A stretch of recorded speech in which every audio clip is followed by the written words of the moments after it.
जैन पाठशाला सरला के साथ में आज हम बात करेंगे महाराज रघु की। बहुत पुरानी बात है। महाराज रघु यानी कि भगवान श्री राम के प्रपितामह यानी परदादा जी। जी हाँ, आज उनकी बात कर रहे हैं, उनकी कथा हम सुनेंगे। जब महाराजा रघु अयोध्या के सम्राट थे और उनके नाम से ही उनके वंश को रघुवंश कहा जाता है, रघुकुल कहा जाता है। तभी तो राम के कुल को रघुकुल कहते हैं। और ये कहावत चल पड़ी कि रघुकुल रीत सदा चली आई, प्राण जाए पर वचन न जाई।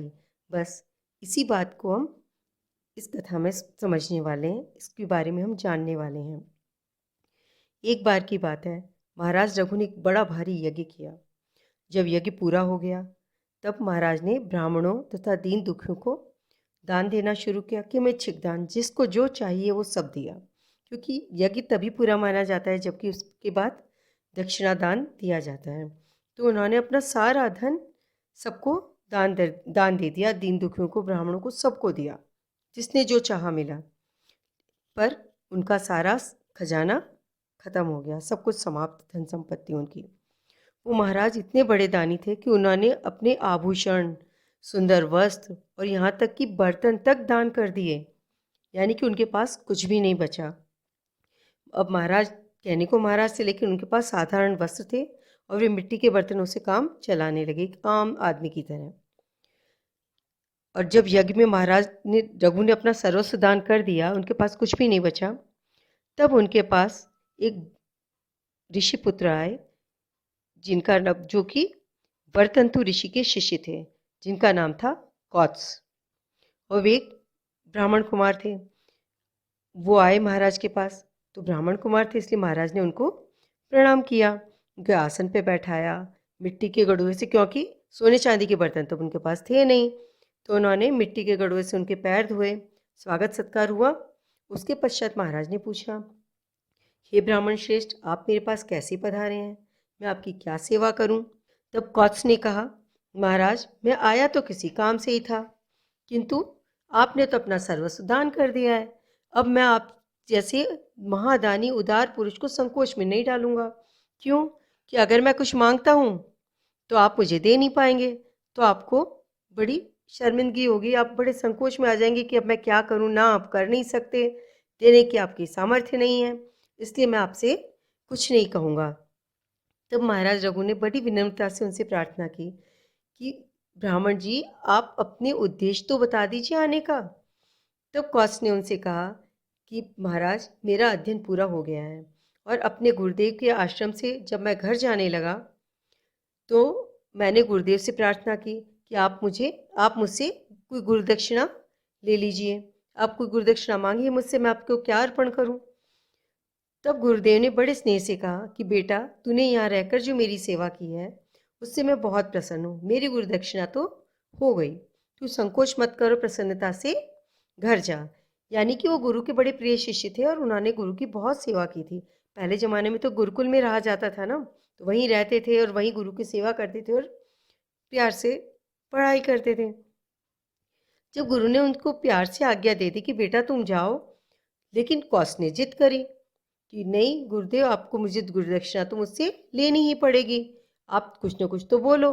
तब गुरुदेव को कुछ क्रोध आ गया। सही बात है, जिद करते तो सामने वाले को, बड़े को गुस्सा तो थोड़ा आ ही जाता है। तो वे बोले, देखिए, गुरुदेव ने तो बिना दक्षिणा के लिए उसे कह दिया, लेकिन जब उसने जिद करी तो देखिए जिद का नतीजा क्या होता है। क्योंकि बड़ों के सामने बेवजह हट नहीं करनी चाहिए। तो गुरुदेव ने कहा, ठीक है, तुम गुरुदक्षिणा देना चाहते हो ना, तो तुमने मुझसे 14 विद्याएं पढ़ी हैं, अतः एक विद्या के लिए आपको 1 करोड़ सोने की मोहरें ला के देनी है। यानी कि 14 विद्याएं पढ़ी तो 14 विद्याओं के लिए 14 करोड़ सोने की मोहरें आपको मुझे गुरुदक्षिणा में भेंट करनी है।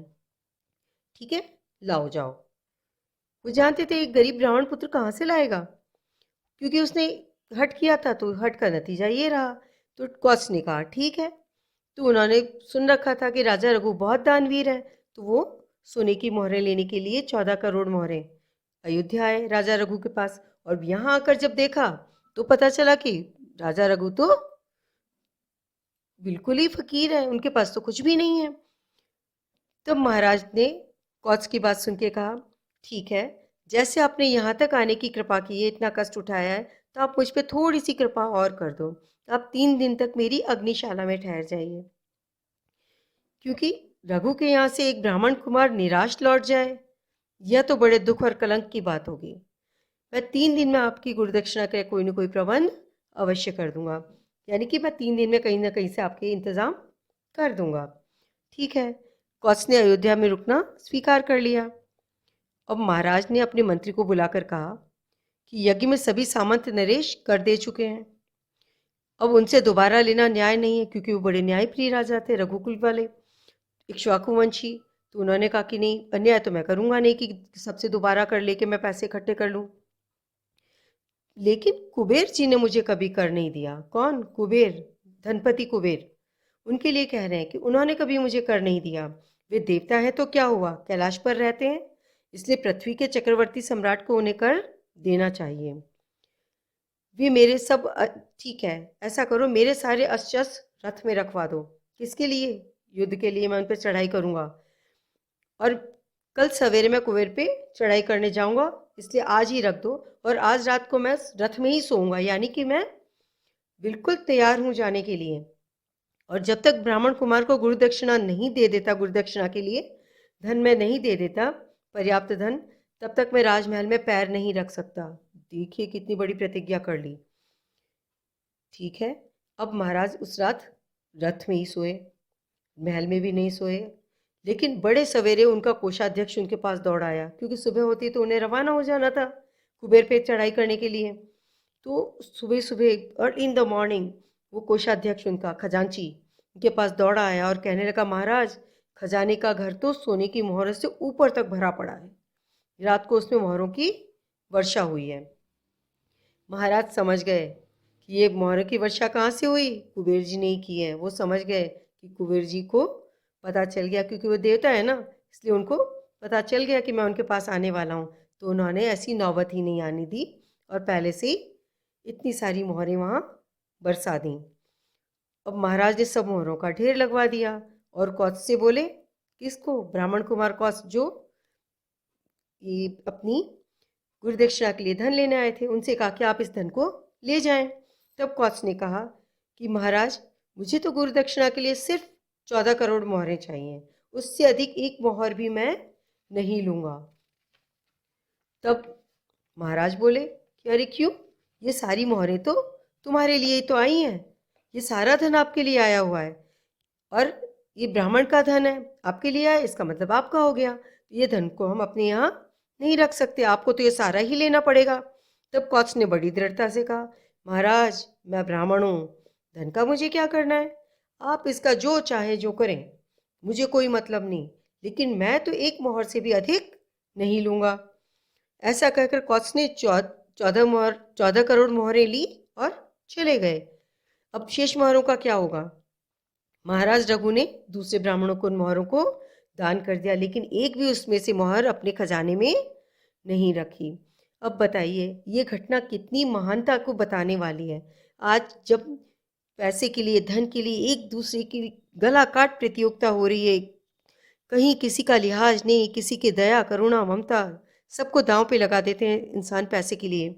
लेकिन ये हैं महाराज रघु, जो कि इतने निष्ठुर कि इतनी कुबेर की बरसाई हुई मोहरें सारी दान दे दी। और उधर वो कौत्स, जिनको कि जितनी मांगी थी उससे एक मोहर भी ज्यादा नहीं चाहिए, अरे वो तो गुरुजी को आपने भेंट कर देनी है, बाकी अपने लिए भी तो ले सकते थे थोड़ी सी।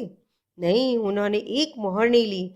यानी निष्प्रहता का इतना बड़ा उदाहरण, बिल्कुल निष्प्रह, निर्लोभ और संतोषी, ये भाव, ये गुण हर मनुष्य में होने चाहिए।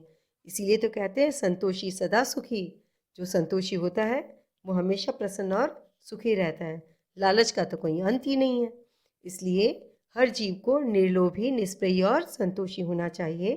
ये कथा हमें बताती है। जय जिनेंद्र।